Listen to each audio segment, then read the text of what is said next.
So I've been here at Durham Academy for the past 5 years now, and what brought me here originally was just the fact that my husband and I wanted to live in a college town.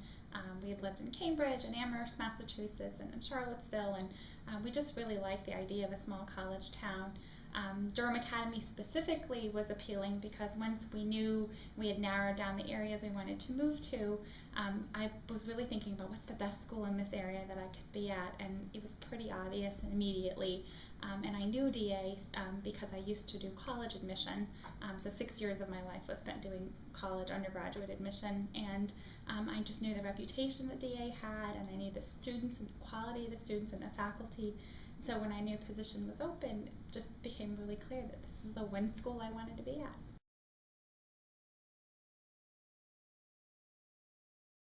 My responsibilities as Director of Admissions are to oversee the recruitment, so that includes outreach, going to theater schools, going to fairs and other public settings in order to tell people about Durham Academy. The other aspect of my job is selection, so I read every single file for every student who applies to the school, which can be very difficult. We make some very, very tough choices. And then the other aspect of my job is re-enrollment, so I oversee the enrollment of all the about 1,150 students that we have here at the school. And then the final aspect of my job is financial aid. So we have a budget of about $1.7 million of financial assistance available for families who can't otherwise afford a DA education. And I oversee that entire process from reviewing their information to making sure that our budget's able to cover all the expenses that the students have had during their time at DA.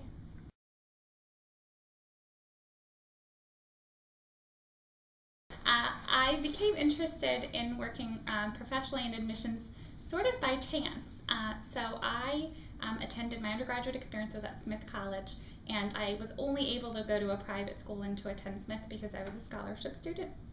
And part of my scholarship was financial aid award was essentially to have a work-study job. And my work-study position was in the basement of the admissions office at Smith College, and my responsibility was to send view books to people who had inquired about Smith. And I literally was in a room with no windows and was stuffing envelopes for about, I guess 2 years I spent doing that.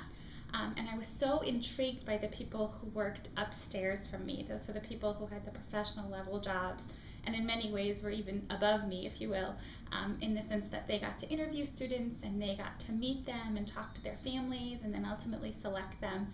And I thought that they hadn't paid, nobody had ever paid any attention to me, but at the end of my experience of 2 years being there, they asked me, do you want to start interviewing?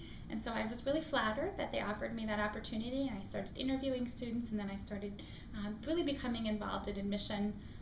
I didn't quite know if I loved my alma mater or if I loved admission, so I actually left and then did admissions at another school and other schools since then.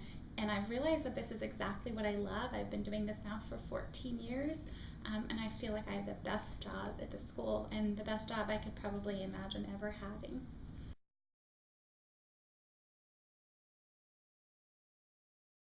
Durham Academy is a really attractive option for all types of families, and I think what people often think about when they think of DA is just the quality academics, and I think that that part is a given. But what people often may overlook or may not necessarily know initially is just how happy of a place this is, in the sense that how happy the students are to be coming to school here, and those of us that are fortunate enough to work here, how great and gratifying it is for us. And so I'll just give you a quick little anecdote. When I come in every morning, my morning routine, as soon as I park my car, as I walk in the front door, and my office is located in the lower school building. When I walk in the door into the foyer, immediately that's when a lot of siblings are saying goodbye to each other, and one of them might be running down the preschool hallway and one of them might be going upstairs. And the foyer is ultimately where they say goodbye to each other and they wish each other a good day. And they hug, and they're really sweet about the way they depart and how they say goodbye to their parents. And you can see how excited they are for the day that's about to unfold. And that's the sense of excitement I get every single day when I walk in this building. And I know it might seem cliched and trite to people, but it really feels that way. And I think it says a lot about the school that kids are happy to come here every day.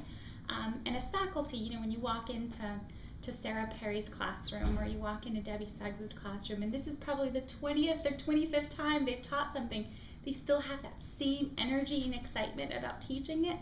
I think to families that really comes across, and it's palpable. And I think my job is just sort of telling that story and really letting them see that for themselves.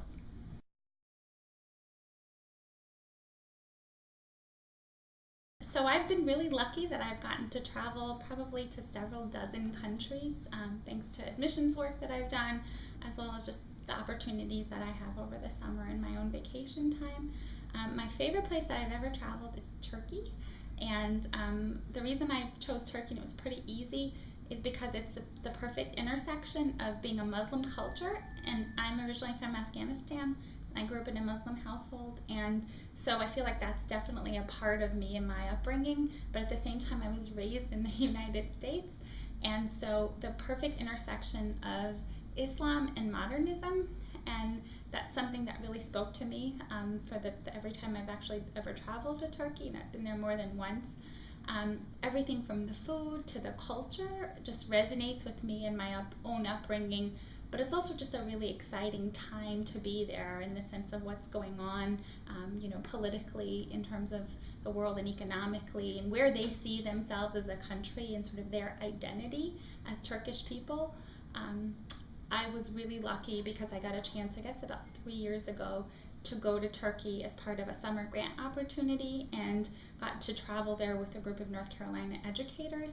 And it was fascinating to then be able to look at it from the perspective of an educator and go into the schools and see what the perspective of those folks are like. So that was a pretty easy call. Turkey is my favorite place.